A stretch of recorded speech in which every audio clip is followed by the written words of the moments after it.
Hey, Ted McClelland here. Back in the shop again today. I've got a recliner I'm going to work on. The base in it's all messed up. It was one of the swivel bases. And I'm going to switch it out and just put wheels on it, I think, eventually. For now, at least I'm going to get the base off of it and make another one so it's got something substantial to sit on, or just attach the other one back on without the swivel on it. Anyway, yeah, so that's what I'm working on today. There it is. We'll get it up on the workbench and start at it.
That was pretty easy. I'll take a look here.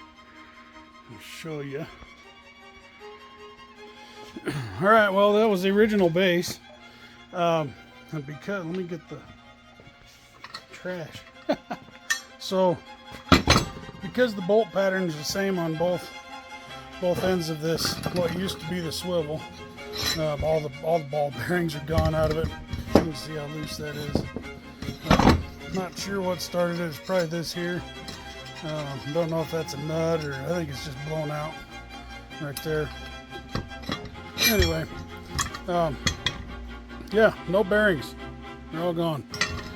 Every time we moved it, more ball bearings would fall out. But anyway, because that bolt pattern's the same, on both ends, I was able just to use the same holes and knock out the old, I'm not sure what you call them. They're the stationary nuts for, yeah, they're compression nuts essentially is what I call them.